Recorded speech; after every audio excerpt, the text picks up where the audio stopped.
it wasn't a I got to this moment and I knew that, there was an epiphany. I just knew that I was dying. I knew that life was leaving me. I knew that I was in constant pain 24/7. I couldn't sleep. In 24 hours, I would only be able to sleep maybe 2 or 3 hours under medication, by the way, strong medication. So I got to the point where, as soon as I got into UCH and the medical director, I beg your pardon, the orthopedic surgeon cited me, the first thing he said was, "Young lady, this is an orthopedic." Hello, everyone, and welcome to another episode of the Inside the Arena podcast. In today's episode, we'll be diving into the emotional landscape of grief that accompanies the loss of physical health or ability, a topic that affects countless of individuals in Nigeria, yet is often overlooked or, in most cases, misunderstood. Today, we are joined by two remarkable guests who will bring their unique perspective and expertise to the table. First, we have Adenike, a courageous individual who experienced the loss of one of her legs. She will share her personal journey of navigating the emotional challenges that came with such profound change. And to provide us with the clinical insight and guidance, we have the honor of having Aanu Jide-Ojo, a renowned clinical psychologist and the founder of UsTherapy. Anu's expertise will shed light on the psychological aspect of grieving, physical health, or ability, and offer practical insights and strategies of overcoming these challenges. Our goal is to create a safe and supportive space for you, our listeners, where you can find inspiration, guidance, and practical advice. We hope that by sharing these stories and insights, we can help you embrace resilience and navigate life after loss. So, whether you're personally affected by the loss of physical health or ability, or seeking a deeper understanding of the human experience, this episode is definitely for you. I'm thrilled to embark on this profound conversation with our incredible guest. And without wasting so much of our time, let's jump right into it. So, I would like to go first with Adenike. Please introduce yourself so the audience can get a sense of who you are and get a sense of the conversation we'll be having today. Thank you so much for having me. It's such a great opportunity. You were patient enough, and I do not take the opportunity for granted. My name, like you stated earlier, is Adenike. I am the daughter of Oyetunde and the wife to Lawal. I am a person with disability in Lagos, Nigeria, having acquired disability in my 20th year while in my second year university studying law. I have moved on from there, finished and done quite a number of things, but most importantly, I am a light carrier. I am one whose life has been spurred upside down, inside out, but still continues to push through because of the power of one, God, resilience, and most importantly, gratitude. I see gratitude change my perspective about everything in life, including grief loss, limb loss, as well as life living in Nigeria as a Nigerian. I love to read books a whole lot, though this year has been very funny about my book reading. I love children a lot. I love to watch documentaries. I love to read autobiographies. So anything that has to do with, an adaptation of a book into a novel or telling a story from real life, you will find me there. And what else? I recently learned, I'm learning how to swim, so that is keeping me busy. I recently got 2 extra tattoos. So, yeah, I think that summarizes it. And I'm a child of God, most importantly. So, thank you again for having me. Yeah, thank you very, very much for taking the time. Anu, please, do you mind introducing yourself? Okay, hi everyone. My name is Aanu Jide-Ojo, and I'm a clinical psychologist and the lead psychotherapist at UsTherapy. At UsTherapy, the goal is to help people navigate their mental health journey and move from experiencing the world, how they perceive themselves and other people from a lens of shame, to experiencing the world from a lens of self-compassion, and build the skills to be like more functional and move closer to their values. I'm also the author of Messily Living, a therapy journal that was created to help your therapy journey a lot more meaningful and less daunting and overwhelming. I'm very excited to have this conversation with Adenike. I've experienced your story from afar, and I'm so glad to have you on here. And of course, hi Tony. happy to happy to continue our conversation on grief. It has been remarkable so far. So thank you for having me. Yeah, thank you everyone for being here. I truly, truly appreciate, and I really do not take this for granted. And I'm really hoping that our conversation today resonates with a lot of people and help people find some sort of closure from this conversation. So I think we should just dive right in. I would like to start with Adenike specifically. I did a lot of research and listened to a lot of your interviews, and the one you did with Temisen, the tea with Tay, was one that was very very emotional. Yeah, because it was. But one of the things I took from it is when you were using the opportunity to educate him and educate the listeners about how to address people with disabilities, and we should always see the person first before seeing the disability.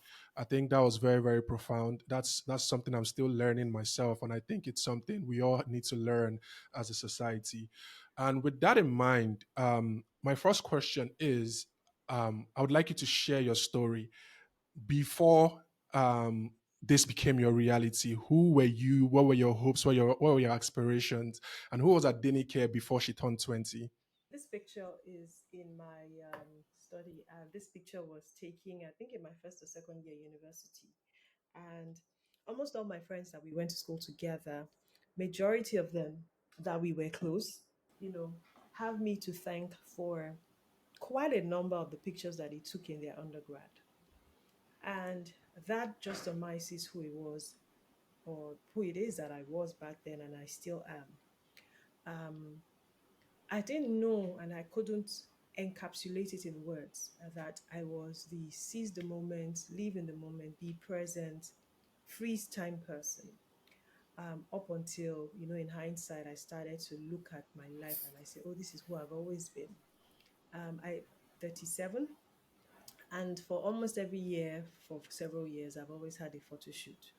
And people would ask me, but it's not a milestone birthday. I'm like, just smile. And I've saved, without taking away from the essence of who takes my pictures, my dearest, dearest, dearest friend. And I would say to people who are close to me that, oh, I know what it is worth if I was paying fully for this service. But because I have a connect with this person and this person, I said, and but besides, and most importantly, every single birthday to me is a milestone. At the age of 20, being told that you have cancer and being told that the only way out is an amputation, I promise you that every single day counts. Every single birthday is a milestone. I do not pray for a recurrence, to be honest, and to the glory of God, from 20th year up until now, 17 years later, I have remained cancer free. Have I had scares here and there? Absolutely. Have I had the worries here and there? Definitely. And that's because there are many life changes and lifestyle changes that impact a person's life once you have been diagnosed with cancer. And I didn't know all of this. I didn't know that cancer meant my body is inflamed. I didn't know that my cancer meant my body is fighting itself. So no one spoke to me about nutrition. No one spoke to me about all of that. So, imagine years later now finding out that, I had to undergo a myomectomy, a fibroid removal. I'm like, wait a minute. These things are all connected. Because if my body was inflamed at the time, it was inflamed with cancer. Now, years later, it means that I must be very cautious about what it is that I put into my mouth. Do I do it all the time? No. But do I try my best to do it as often as I can? Absolutely, yes. So who Adenike was, when she was 20, and who Adenike is now that she's 37 hasn't really changed much, to be honest. But what has now changed is the context of the life that I live now. One, through nutrition, through lifestyle changes, through paying attention to people and the things that, demand and deserve my time, through where and who I spend my time with, through what it is that I ruminate on. And that entails and is not limited to social media, to movies, to, books, to articles, to even conversations. And it hasn't changed much. What Adenike was rarely ever used to sit down in one place. I was always gallivanting. Yes, I'm not gallivanting to the places that I wish I could, like Lagos Market, Balogun, Yaba, and all of that. But guess what? I am still moving to the places that I want to move to in the way that I can move. and in the pace that I can move. And not much has changed, to be candid with you, from the diagnosis 17 years ago to who it is I am now. And I suspect who it is I'll become in the nearest future. So, yeah. Yeah, thank you very much for sharing that. Just brings a lot of perspective into the same thing about addressing people or seeing the person first and understanding people have um, their story, life circumstances before whatever happened to them. And we should always remember to think of it from that perspective because we are all people. And I think I've heard you said this so many times, like we are just one step away from any sort of disabilities in our life. So we should always consider that. Um, when faced with life altering changes like this, it is natural for people to experience a lot of emotions. Can you share the specific moments where you encountered this emotional landscape and how you were able to really overcome it? Like, what was your initial reaction when it was when it became obvious that the amputation needed to happen, and what was your reaction to that? Oh, wow. So, because from my diagnosis to moving around to now finding myself at UCH, and then I finally admitting that I needed to really have an amputation, took a period of time. For me, it didn't hit me as everybody might expect, because at that point it became a question of relief. Can you take this thing off of me so that I can be pain free? I can even just leave. Can you take this thing off of me so that I have the very next day?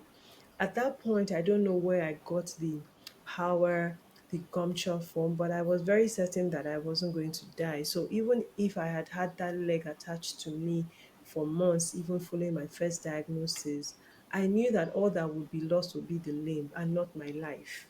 I was so resolute about it. I was so certain that there was no question of death, to be candid. And sometimes I find myself, in challenges now, and I'm like, God, if only I would have a quarter of the faith and the belief I had back then. Because I was so dogged, and I was like, you know what, what's going to happen is they're just going to take this leg off. So it wasn't I got to this moment and I knew that, there was an epiphany. I just knew that I was dying. I knew that life was leaving me. I knew that I was in constant pain 24/7. I couldn't sleep. In 24 hours, I would only be able to sleep maybe 2 or 3 hours under medication, by the way, strong medication. So I got to the point where, as soon as I got into UCH and the medical director, I beg your pardon, the orthopedic surgeon cited me, the first thing he said was, young lady, this is an orthopedic emergency and you must cut this leg immediately. So there was no room for me to, oh, sir, are you sure? Are you sure this is what you do? They said that if you Nigerian doctors, the ones that don't know what they want to do, they'll tell you to cut it. So it was that whole drag that made my own journey very instructive, so much so that I just wanted to fight to live. I wanted to fight for my life. And I think that maybe I got into the acceptance stage um, in those moments, but primarily that is what my memory is replaying back, the recollection of events, and that's exactly what it is that happened. So much so that the very next day after the amputation, I was ready to get out of the bed. I was just ready, like, you guys, this thing has been delaying me. Where do we go? Where do we go? How do we go? And because I had never worked with crutches, with one leg, my doctors and the nurses had to say, Auntie, calm down. Why are you in a hurry? I hadn't had to slow my brain down. In my opinion, now with the knowledge that I have, I believe that there might have just been some burst of adrenaline telling my body, my brain, this thing has been cut off, because ideally you are born and you're supposed to have all four limbs. So now that there's an obstruction somewhere, my suspicion is that there was an outburst of adrenaline or dopamine in my brain and said, stand up, stand up, stand up, do this thing. What's going on? Your body is being shot, shot into a shock mode. But I just wanted to be alive. I just wanted to be fine. I just wanted to see that I was not in pain. I was tired of taking medication orally and intravenously. I remember crying to my father to say, I am tired. And the moment the solution was an amputation, I'm like, let's do this. I didn't think about the future. I didn't have 1 year plan. I didn't have 1 week plan. I didn't have 1 month plan. All I had was the very next day. Just let me see the next day without this cancer. And that's, I believe very strongly that that's my answer to your question. Yeah, thank you very much. I think I would like to bring Anu into this place specifically. Anu, can you speak to the psychology of finding relief in the midst of such pain, agony, and even if it's something that somebody has full awareness of, that this might actually alter my identity in some way, but you feel that relief inside of you to say, okay, I'll let this happen. Can you speak to that? Okay, I think that with certain illnesses and the person's experience of the illness, relief may come immediately where, okay, this amputation means pain is gone, right? The person has mentally prepared for it. The meaning that they are making from it is that this is a good thing or it's a healthy thing to go. It's good for me. And when you compare both, either this amputation or death, I would choose this amputation. Is either this amputation or consistent pain or chronic pain, I would choose it. Then it's creating like a way out or a lease on life. So in that sense, I imagine how relief will be like the way to go. It will be like the primary emotion that the person will feel in that instance. And I think relief comes a lot of times when the person has like sat with the situation and the meaning that they have created from it means like, okay, this is the way to go. This is good for me.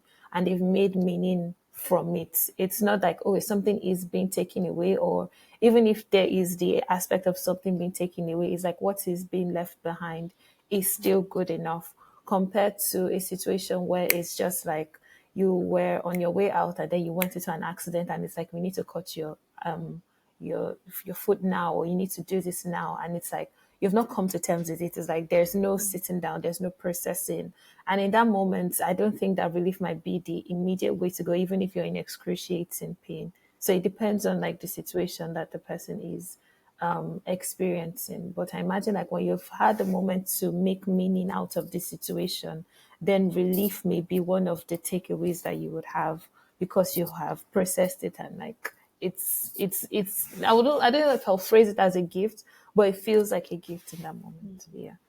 Yeah. I think I completely agree with that because going back to her conversation with Temison, she said the first time she was told that they might have to amputate the knee, actually, she was like, "You're not talking to me." Because that was the instant moment, right? Like she Yeah. didn't, yeah, she was like, no, this, you're not talking to me. And she was even more focused on her dad at that particular point. Like, I'd really encourage people to go listen to that episode. It's truly, truly remarkable. But I think just taking the things I heard from that and as in like cross checking it with what you've said right now, it makes a whole lot of sense. Is that something you can speak to Adenike also?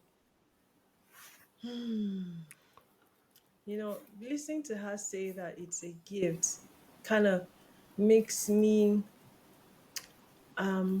put certain things in circumspect where through the years I'm not trying in any way to convince anyone, but I'm just expressing what my journey is like, and people are unable to connect, knowing full well that in my own instance, I identify with their stage, where they are, and how they got to where they got to.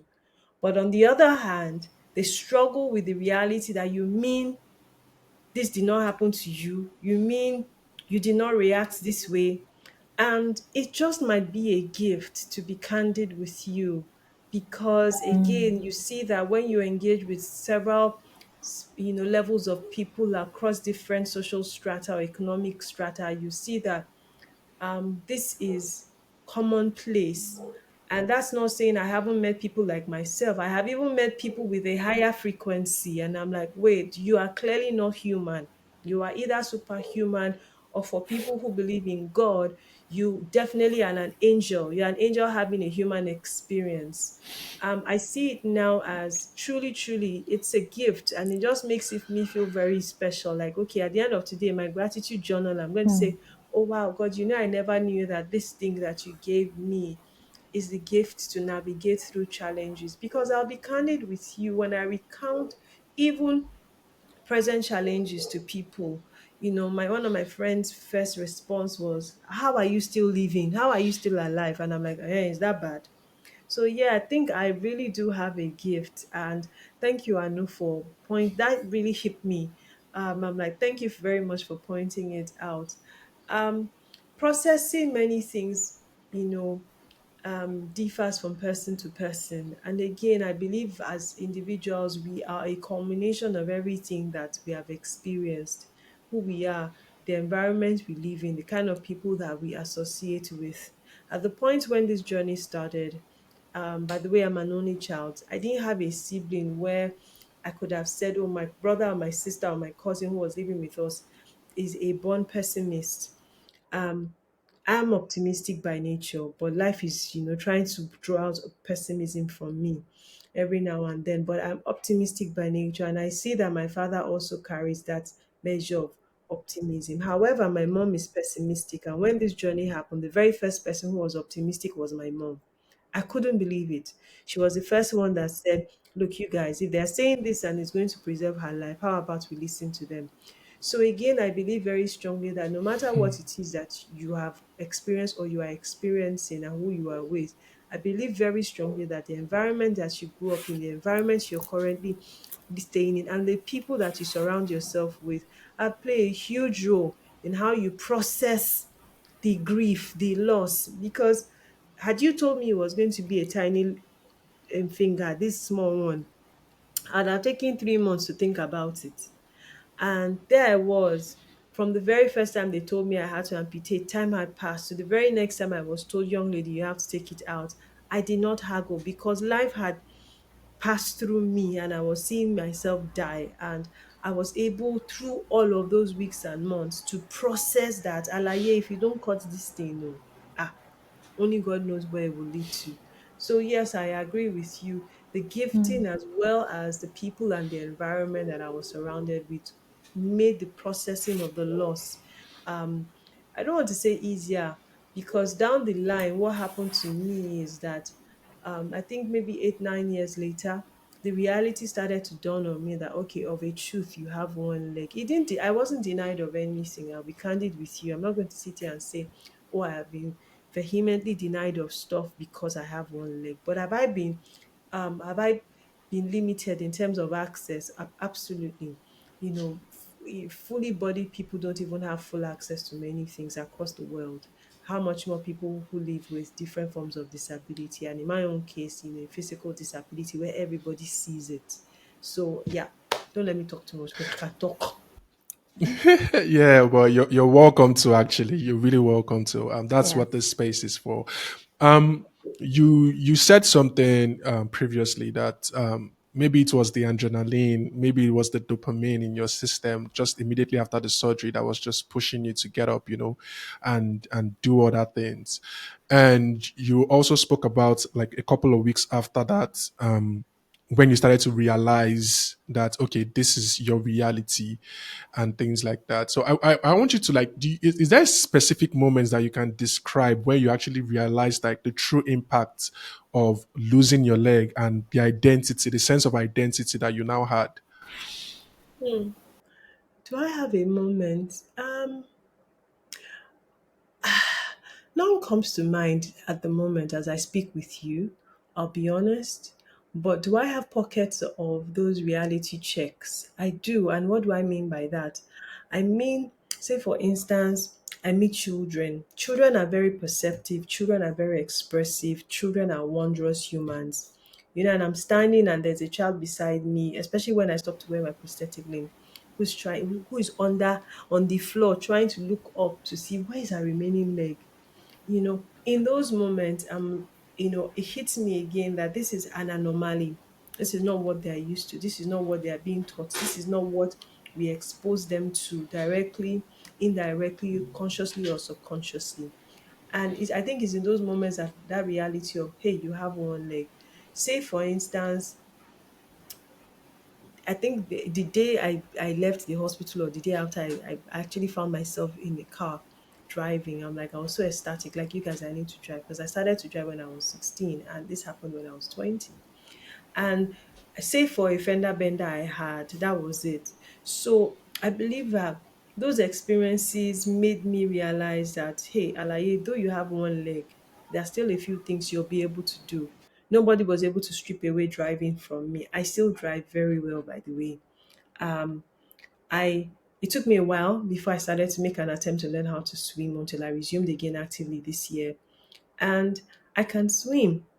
I may not be able to swim professionally, but I can move from one end to the other. And basically, that is what swimming is. And I don't have those one moments. It didn't impair me in the space of relationship where I would have said, oh, when I was dating this guy, because I was dating this guy, and I said because I have one leg, oh, this is the end. In terms of my relationship, I had been in a relationship with someone. We had been having this back and forth, and I had said I wanted out. But I suspect that had I not taken time off school, we may have found a resolution around, okay, you know what, let's walk around our issues.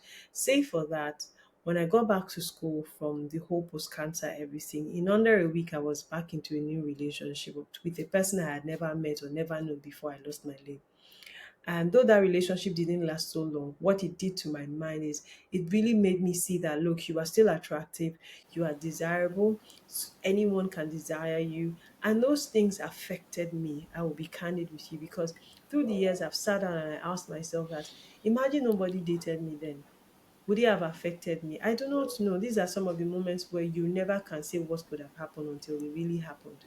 When that relationship ended, I didn't date anybody for many years. Finished my undergrad, went to law school. I was not in a relationship up until I started work.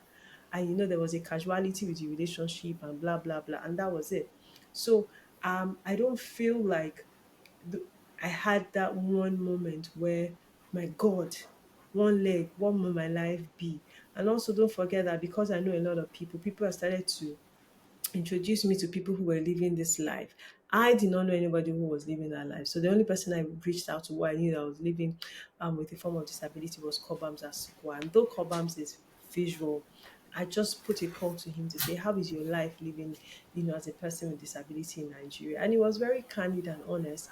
And I explained to him what my reality was. And he told me point blank, it's not going to be easy, but will it be worth it? Absolutely. So I do not. I'm sitting here now. Maybe in another hour, maybe an instance will pop in my head. But in the moment right now, I do not have any recollection of that one instance where it hit me that, okay, maybe when I was learning how to walk, you know, straight after amputation, they want you to get into physical therapy or come and learn how to walk. It didn't even hit me as much as when I had to travel to the US to get my prosthetic limb. And I think that I remember very well my very first session with Anne, my physical therapist, was so brutal. And I wailed so badly because I was learning how to walk again. And then it hit me that, wait, you really do have one leg. I think that's the only instance that I recollect that addresses your question directly. Yeah. Yeah, thank you very much. Anu, are there any unique aspects to grieving process when it comes to loss of physical health or ability compared to other types of loss?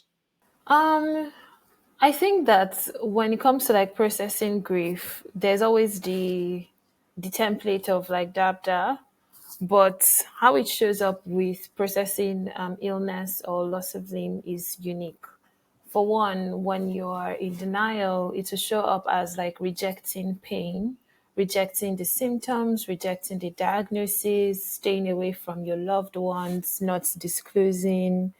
And sometimes with faith based people, they may use their faith or religion to kind of mask their true emotions or feelings or even like acceptance of the diagnosis, right? So it would definitely like it to be specific to like the loss of limb or chronic or the illness. With anger, it's like, why didn't I learn about this sooner? This doctor is lying. He wants to take advantage of me. Why, or they can turn it inwards, like, why didn't I take better care of myself? I was told not to do this. If I had, stuff like that. And then when you now get to like bargaining, it's like, what if you start bargaining with yourself? It's like, what if we do medication instead of doing this? What if we sleep? What if I start exercising now, or I change my diet now, or stuff like that, right? And then, as of course, depression was set in, the way we kind of can't separate grief from depression. Depression was set in, and you start like processing like the new reality of yourself, and it gets more complicated if you've experienced other type of losses that is sort of like, is stacked on it before you now get to the point of acceptance. And sometimes acceptance doesn't come by itself. You kind of need to have a support system or a professional to help you come to terms with what you're feeling, where you're just like, okay, I'm a person living with this chronic illness, I'm a person living with this disease or this disorder. And these are the next step. This is the first step that I have to take from it, even if you don't like it. So it's similar in the sense that like you might go through the ringer the same way other people will go through it, but how it shows up will be unique to that symptom, to that illness, living with a disability or living with an illness and so on. Yeah.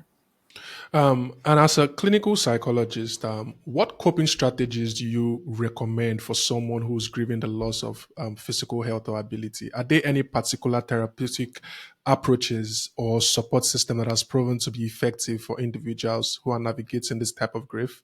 It depends on the type of grief that you're experiencing. If it's grief is more normal, it's grief is a normal reaction to the loss of anything. So in a normal situation, it's expected that you feel your feelings, that you move through it, that you get angry, that you take your time and you process it, and so on. But where it gets wild is when it starts getting complicated, in the sense that rather than you moving through it and making sense of it, you start it.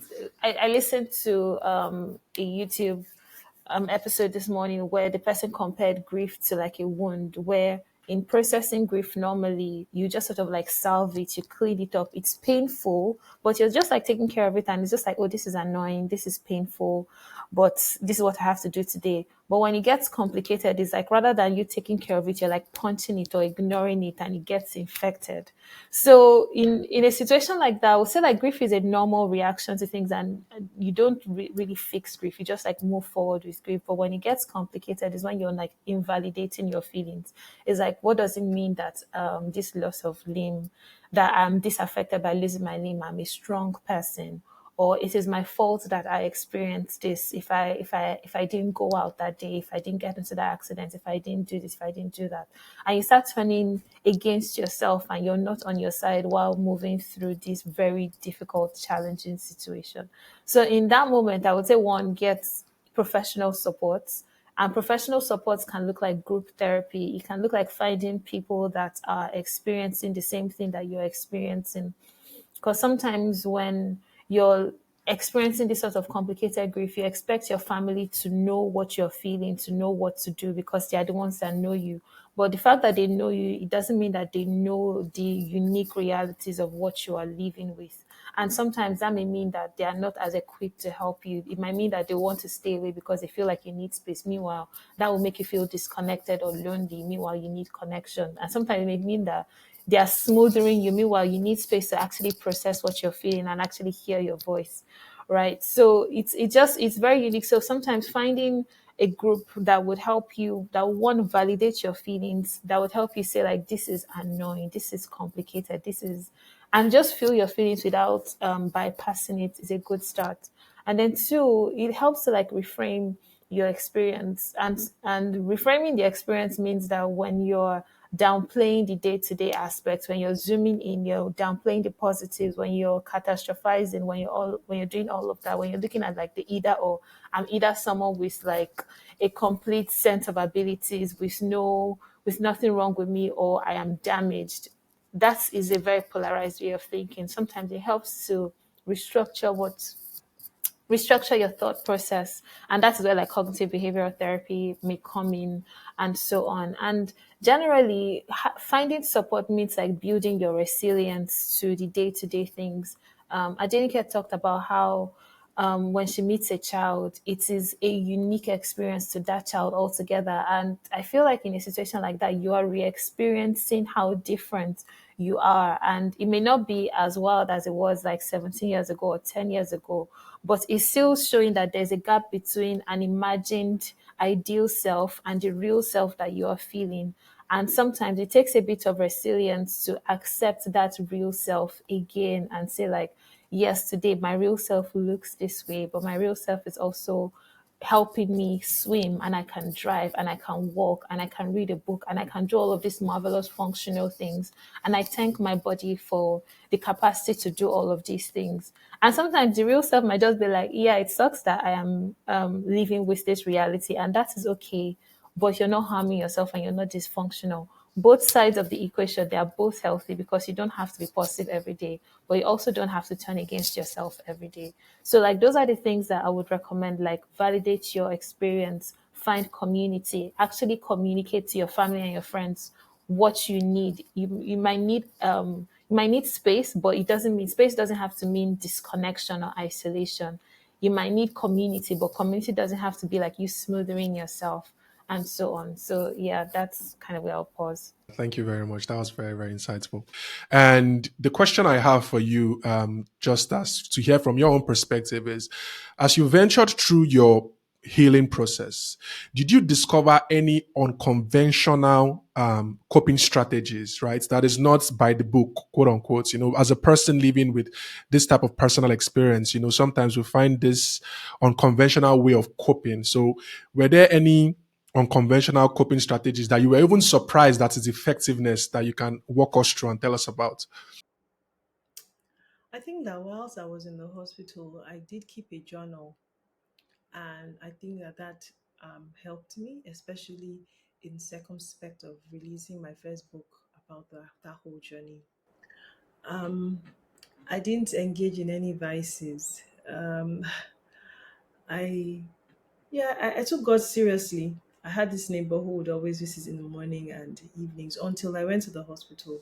We would read the Psalms together. She would share me Bible verses. Um, no one talked about therapy. No one talked about speaking to a therapist. I didn't even know that existed as an option. I didn't know that was an option, speaking to a therapist. No one did any of that. So I really cannot place my fingers on how I coped outside of knowing specifically that one of the things that was very loud for me that resonated was I'm an only child. I needed to be strong. So I told myself I needed to be strong for my parents. That was what I told myself. But growing older now, I realized that they were even the ones that were stronger. My parents were way stronger than I was, and I saw how well they took it, handled it. Yeah, we had a few issues here and there, to be honest with you, but overall, they were stronger. So there was no, I think that also, okay, one thing that comes to mind now is by nature, helping people comes very easily to me. So one way I believe very strongly that I was able to navigate this reality was speaking to people casually. Oh, I know this person. Okay, can you speak to this person? Ah, okay, no problem. Oh, there's someone here. Can we go and visit them? Are you sure?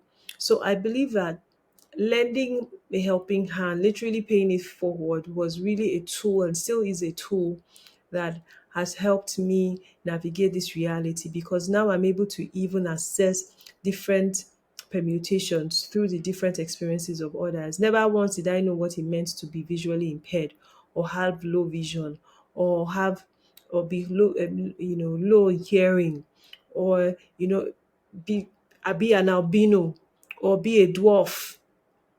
I've never related with those realities because they were not mine until I started to broaden my horizon and then even work aggressively in this inclusion and disability space.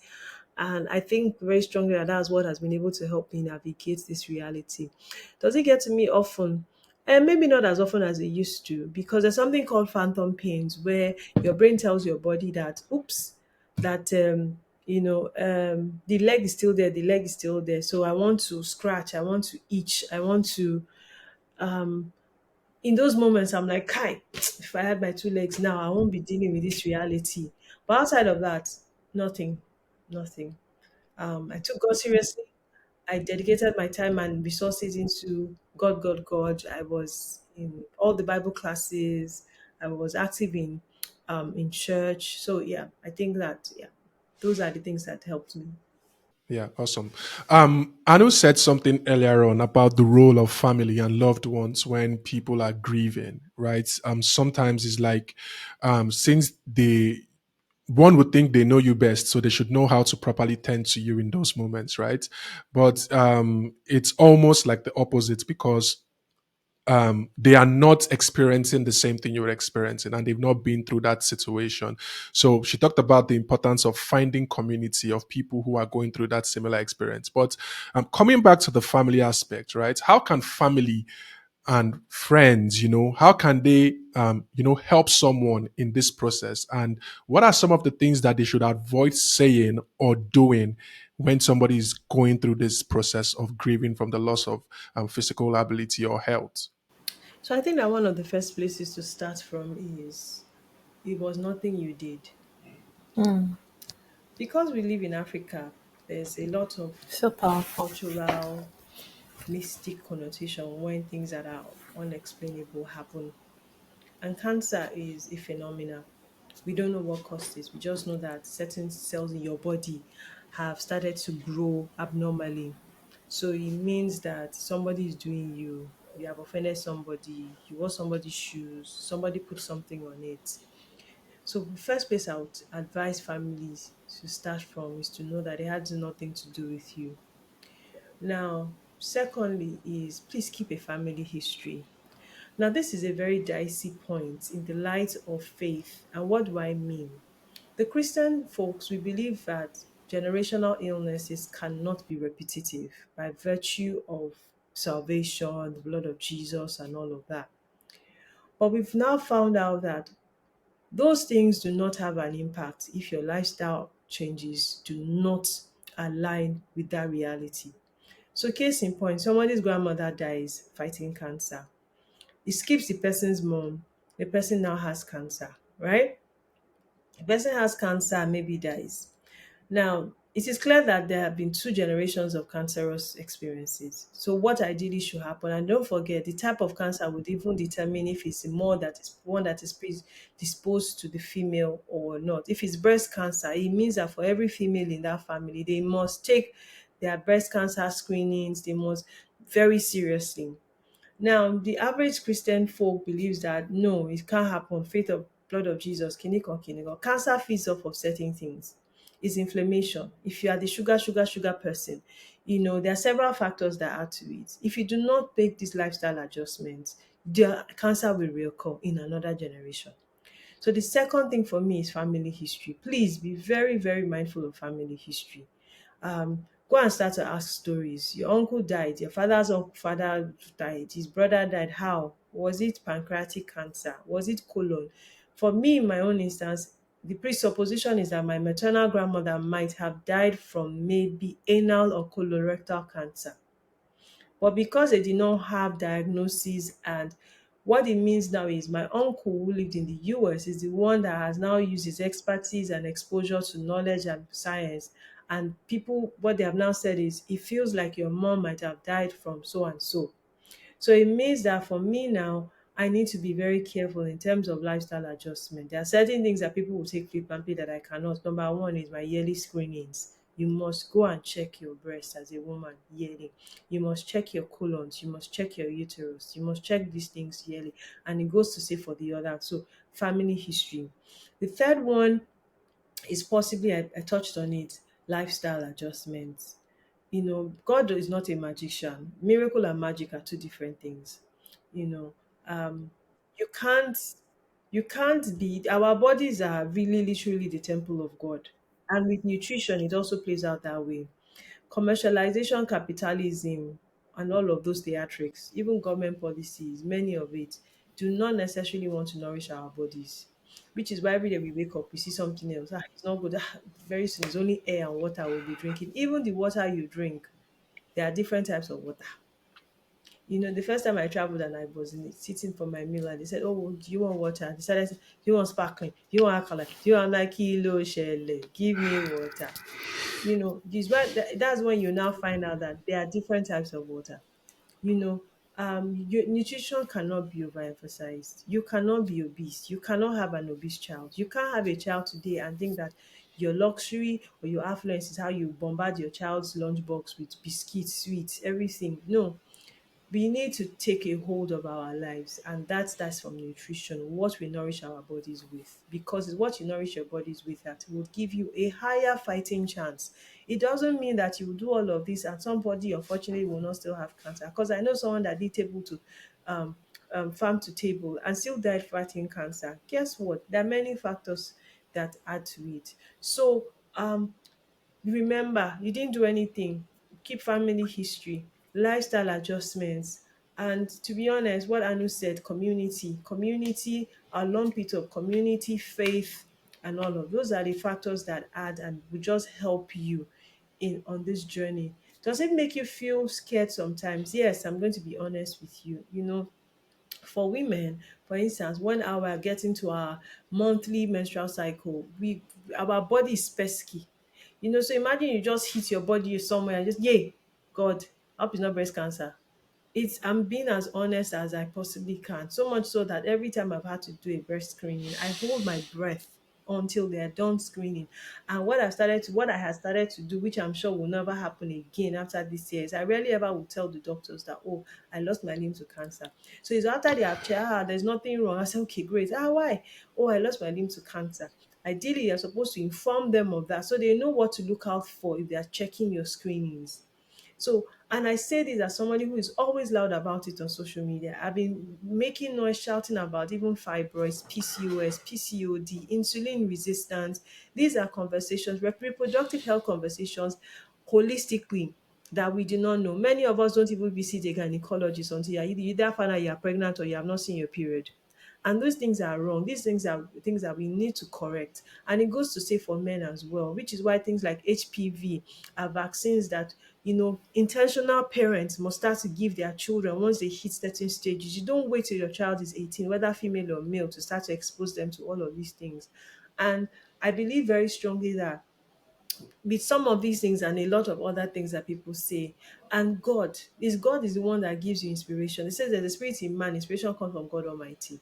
It's God that will give you the inspiration to eat this. Why don't you mix this and this together to create, recipes that would work for you? Because if you continue to look at the world, every day you wake up, they say, don't eat this one, don't eat that one, don't eat this one. There's so much you can do, and you need to also tell yourself that you would only try your best and just leave the rest to God, because you cannot completely take everything. The toxins in our perfumes, in our body sprays, in our hair products, in our skincare products, in the things that we eat, in our mobile devices, laptops. It is endless. So you just have high blood pressure if you want to cut everything out. You cannot cut everything out. This is just make sure that as much as you can, you are feeding your body with the rawest, purest, as well. I'm hoping you can get, because even getting sourcing organic stuff, gone, that one gone is another conversation on its own. So I feel like from my own experience, so from 17 years ago up until now, these are things that I wish that I was armed with, things that I wish that I knew. Things like vegetable oil. First I saw it on social media, vegetable oil is not good. I say people have come. By the time I sat down and I thought they're actually not safe. All the canola, come, I'm like, wait, what? I'm like, wait, what? I started saying, okay, so you mean that olive oil, you mean coconut oil, you mean this. And I'm like, what the bottom line really is moderation. I'm not saying don't take sugar. I have chocolate in my house at the moment, but you know that you have to do everything in moderation. Otherwise, you go overboard. You can't have an obese child and expect that when the child becomes a teenager, the child is able to adjust their weight. Those things start from those ages. What conversations are you having with your partner, or the person you have a child with, or your spouse, whatever it is, wherever it is that you are? What kind of conversations are you having with? I never went to a gynecologist. Never. I never went to a gynecologist. First time I wanted to see a gynecologist was first they found out I had fibroids. So imagine how, and every year I used to do yearly checks. So one can only just hope and pray that everything pans out well. And my final point will really be, don't live in fear. It's very easy to live in fear.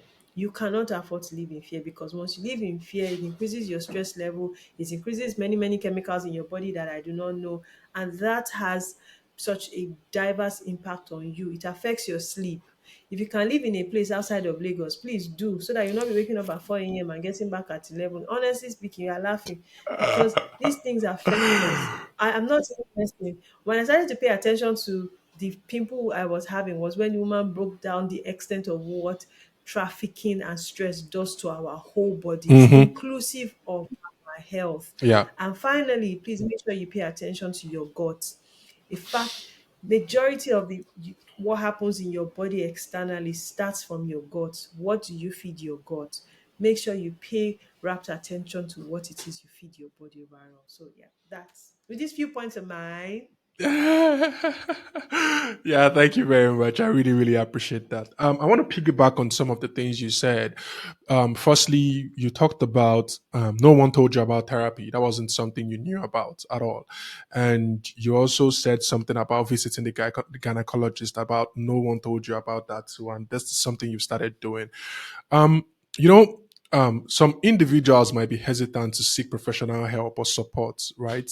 And this is the constant arms race that we're battling when, especially in this space, when we're talking about mental health, life challenges and struggles, right?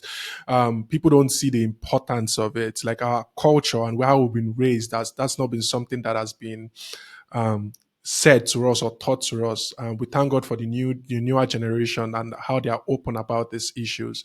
Um, just to draw back some of the importance of therapy, for example, this is the first time you're speaking to Anu, and she puts it on a professional hat, and she said something about maybe accepting that situation as a gift earlier on in this conversation, and you were like, you've never thought about it from that perspective before.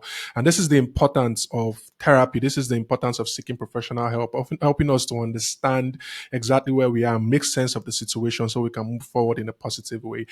So to individuals who are hesitant, right, of seeking professional help in any way, whether be their physical health, their mental health, emotional health, or other aspects of their life, or how can we encourage those individuals? What would we say to them to better help them understand the importance of doing these things and how we can make tremendous changes in their life? I think I will go first with Adenike, and then we'll come to Anu so that she can.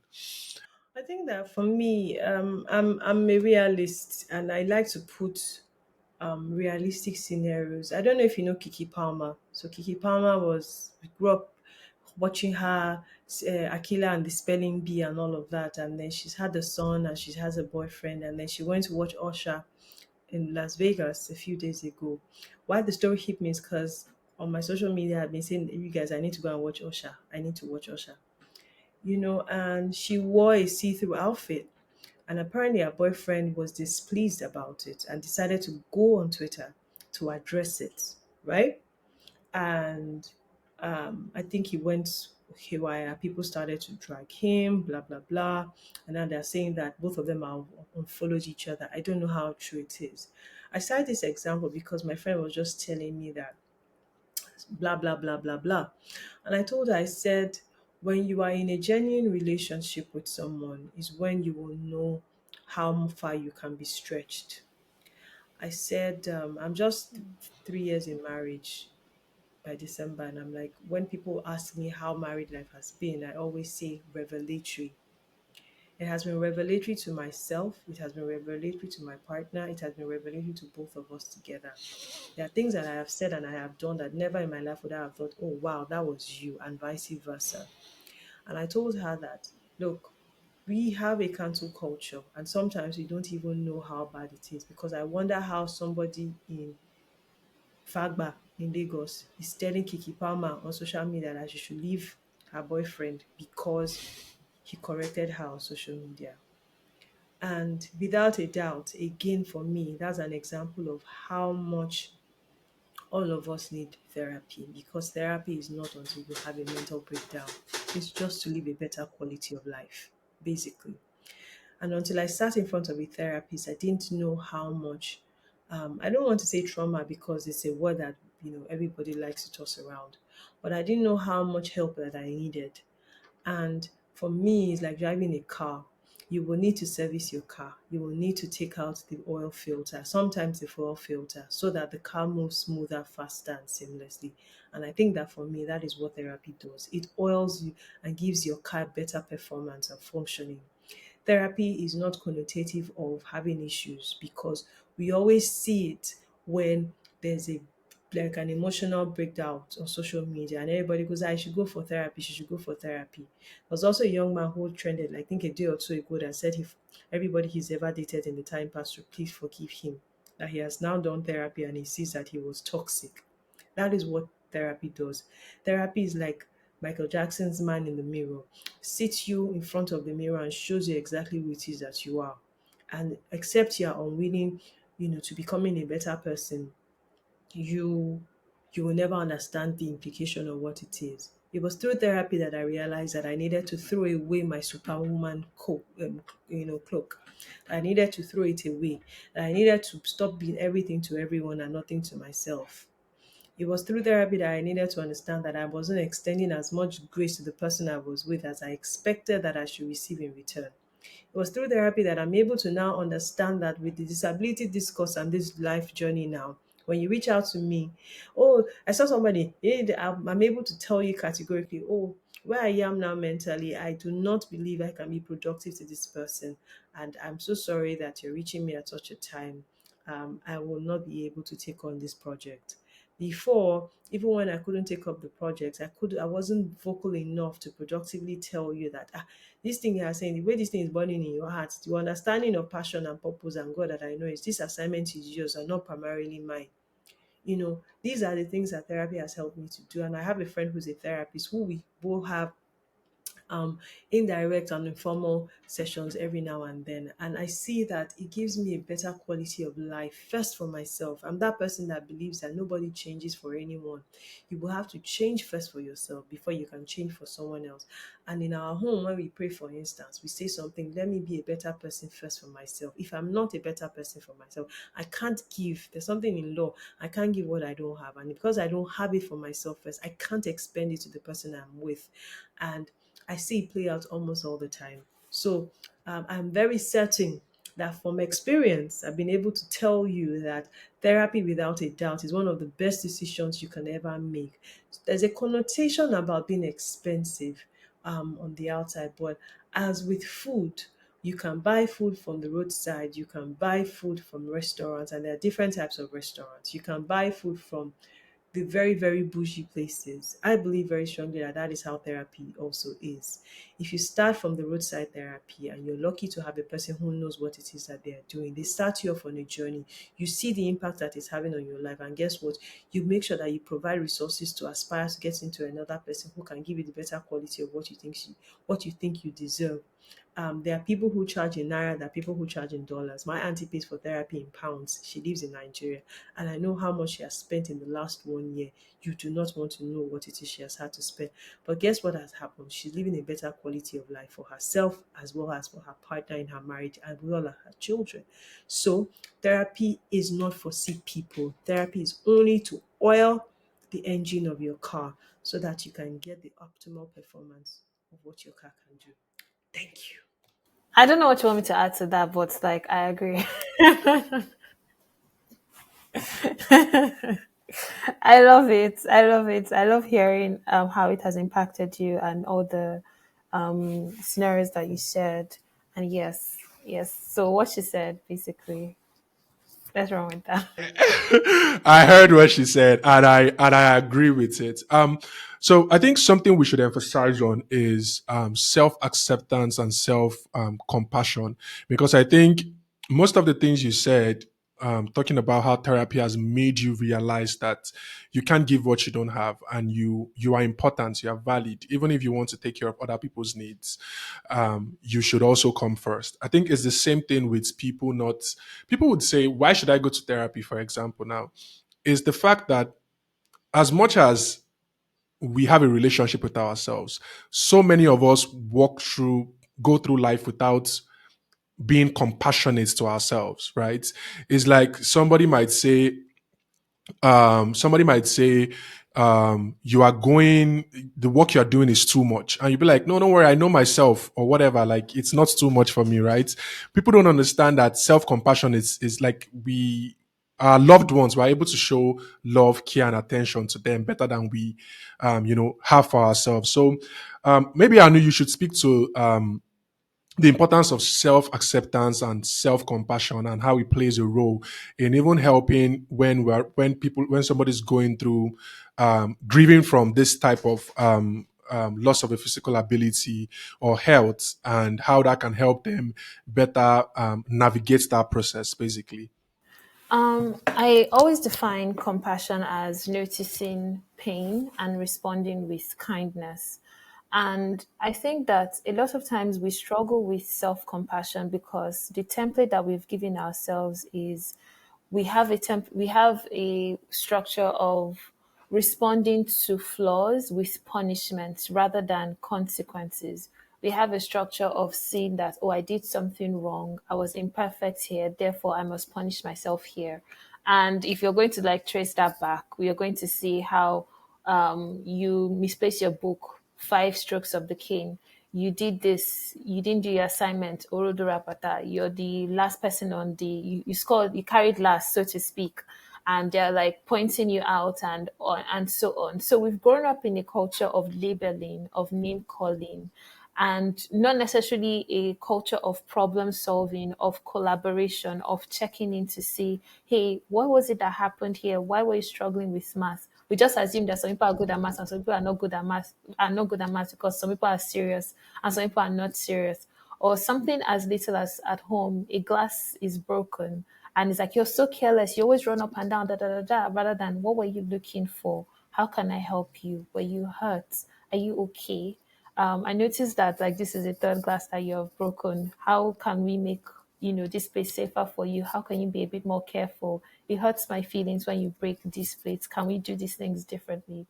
The idea is a lot when you grow up in a culture where compassion isn't the first point of call, when compassion and checking in and collaboration and so on isn't the go-to, you don't suddenly become an adult with the tools to show yourself compassion. You immediately punish yourself as you were punished. You immediately label yourself as you were labeled. You immediately name call yourself as you were name called because you were not taught to do that. You don't have that culture of doing that.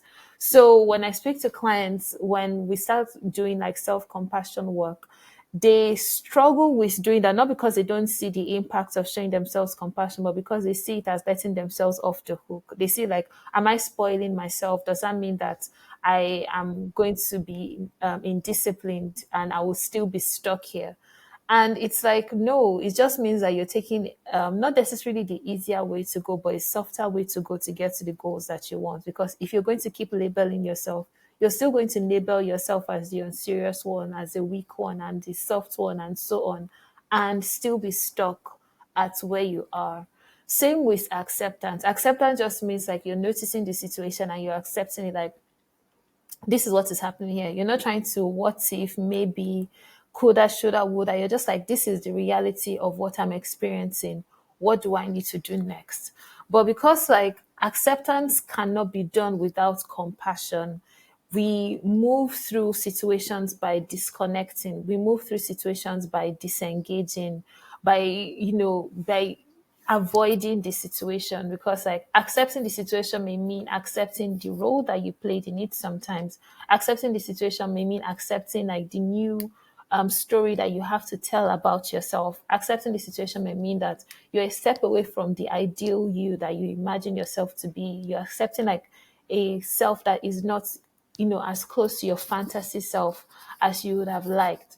And that may be difficult to navigate if you don't show yourself compassion, if you don't have the practice of giving yourself grace.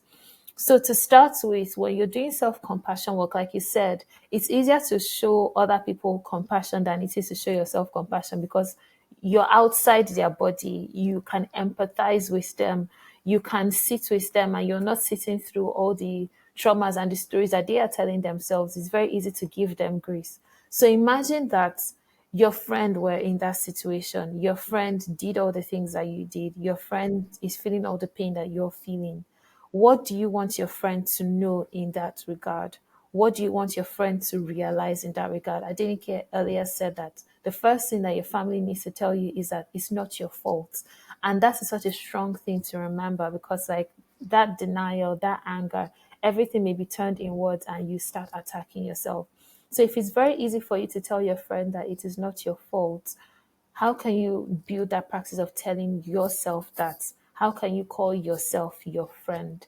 Even if you don't immediately believe it, how can you speak to yourself like you would a friend? Sometimes it may mean like really sitting in front of an empty chair and like imagining anybody sitting there and talking to that person like it wasn't you. And then at the end of the day, imagine yourself sitting there, or say, Dear Dash, write a note to that person. And then at the end, write your name at the top of that letter, meaning that you're writing to yourself. So there are many ways to build that practice. And at the beginning, to be awkward, it will mean that you're kind of letting yourself off the hook, or you're treating yourself with kid gloves and so on. But it is a muscle that is worth building. So yeah. Yeah, thank you very much for that. As we round up the conversation, right? Adenike, looking back at your journey, right? What would you say has been the most significant lesson you've learned from embracing resilience and also navigating life after loss? Most profound journey still till today is the power of community. There's a saying in Yoruba that goes like Iniyan Lashomi. I have stood through storms, through floodings, through drought, and still standing because of community.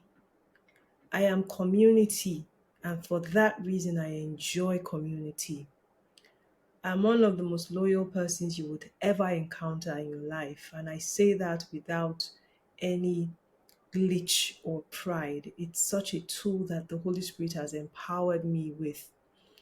And because of that, it comes very easily to me when I'm open to people around me to feel covered, to be carried, you know. And I say often to people that unfortunately and sadly, some people do not have these stories because they have real life stories of being treated badly or backbiting or bad experiences. But I remember a few years ago when I woke up and I told God I want a community, and that was all I dedicated my prayer life to. For a very long time, I kept praying about community. So today, when I enjoy it, I know that those were seeds that were sown. And the Bible says that cast your bread upon many waters. Many, when Anu defined compassion, she said, you see pain and you respond with kindness. My goodness, that's one of the most profound things I've ever heard. I see that that is what has continued to push me. Community, kindness, loyalty, God, dedication, accountability. All of these things are nothing. No matter how resilient I might seem to the world, I'm resilient because some people have covered me in the place of prayer. When I have said, you guys, I can't pray, I want to give up. There's a project we're working on. And 2 days ago, my friend called me. I was just speaking into my spirit and saying, you can't give up. She said, you know how many times I wanted to give up? You were showing up in my house and calling me and telling me, you cannot, you're joking. She said, go and sleep. Tomorrow when we wake up, we will re-strategize. And it was in that moment I broke down in hot tears. So honestly speaking, um, community has been my largest and biggest flex. Not a husband, not a family, not father or mother, but community, collectively. And I remember my husband say to me, I don't even know where do you meet these people from? And I'm like, even me, I don't know. So, yeah, take your time, one person at a time. You've been hurt, you've been broken, you've been backstabbed, I get it. I get it. But wake up one day and say, this far and no more. Just just be yourself, honestly speaking. Um, I will let you go if you mess up. I will love you from far. That was something I also had to learn because I'm that one that always likes to see benefit of doubt until the benefit of doubt almost puts me in trouble, you know. So I will love you from far. I don't cut you off like we say colloquially on social media. I would not give you access again. You had access and you messed it up on several occasions, by the way, but I will love you from far. And we might still be community, but we might not be as close as we once were. But should you need my help at any point in time, if I'm able to, best believe I'll give it to you. So, yeah, thank you very much.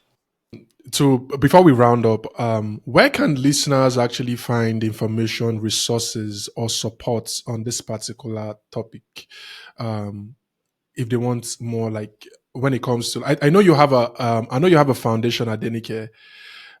Can you speak on that and the usefulness of it for people going through this situation? So, Amputees United initiative is primarily what I had mentioned earlier about me speaking, helping. So, it's basically creating a safe haven. And, the dream, the goal, the hope, the everything is that you have somebody who holds your hand as you go through your journey to say, I got you, I'm here. And it was born from a personal space where I needed to be handheld. And I got the hand holding, but I didn't get it through the means I wanted people in the disability space, people who were living this disability to hold my hand. And so, follow social media. I have a book that recounts my, journey from that time up until 2019 when I wrote it. I'm working on another book, and it's from 2019 to when I am or whenever it is the book comes out. And um, Twitter, Adenike Oyetunde, Instagram, Adenike Oyetunde, Facebook, LinkedIn, yada yada yada. I have a gratitude page called the Gratitude Haven, and the primarily assignment, I beg your pardon, is for people to be reminded consistently that truly, truly, in all things, give thanks. You know, I can be crying from hurt. Oh my God, all this. And after all of that has passed, I'm like, God, everything works together for my good. I can't see it now. I don't know. But I will give thanks in everything because it wasn't a suggestion that was made to me by Paul. He was inspired by the Holy Spirit. And when you read his life's journey as to what he had just been through and what he was about to face when he said, in all things, give thanks, you will just say, I think he was speaking to the Thessalonians, in all things, give thanks, or Philippians, I'm not sure now, you know. And for me, that is my life's goal, to show the world that gratitude is such a powerful tool that rewires your brain. Like you find yourself in a challenge and you are thinking of way out, like, okay, how do we go? Not that who did me, who did not do, who did I do, my father's side, my mother's side. I am on the Lord's side, and that's all that matters. Thank you very much. Yeah, thank you. Um, I know we didn't get to the part of the advocacy work and all the initiative you're putting forward and your fights in this the space of making creating access for people with disability. Maybe hopefully in the future that can be like a different episode that we can do to talk about all the things you've been doing and you keep doing. I listened to your TED talk about anyone can become a philanthropist. That And you was really did one of the most research. Oh, powerful. I'm impressed. It's our work. It's my job. Yeah, I think that's no. I really would like to have like a conversation with you about that. Anyone can become a philanthropist to put the sense of um Hmm. how would I put it, urgency in everyone to know that they can actually make positive changes in their environment and in society, and they don't have to have all the resources available to them. Just that one post, that one call, like you rightly said, can make a huge difference. You even talked about somebody donating blood to you that you're meeting for the first time and how that has impacts your life and everything.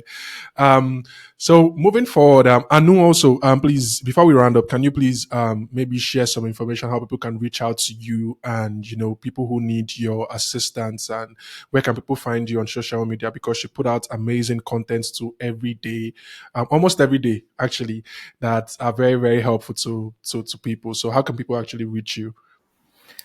So if to schedule a session, you can just visit UsTherapy.org. That's UsTherapy.org. And social media, UsTherapy on Instagram and TikTok, and on Twitter by UsTherapy. Yeah, like always, I'll leave links to all of these things that you've mentioned, links to everything to be under the description, actually, and people can easily just click on them and find them. So, once again, I would like to say thank you very much for taking the time to have this conversation. I truly, truly appreciate all of you and the both Yeah, of you for follow coming. that. Yeah, nice. People, you too, you should follow her. People listening, follow her too, please. Thank you. Um, I really, really appreciate you guys, and hopefully we can do this sometime again in the future. And Adenike, please, I would like you to take me up on that offer for any time you feel we can actually have that conversation. I'm really, really willing to dive Oh deep yeah, into sure. that. Once So, once thank when you you very guys have much, guys, time, let's and just talk about the scheduling. Thank you so much for having me. yeah, Thank you yeah. so So, much, and thank you so much, Anu, for your calm demeanor. I do appreciate it. Thank you so much, Tony. To have a wonderful rest of the day.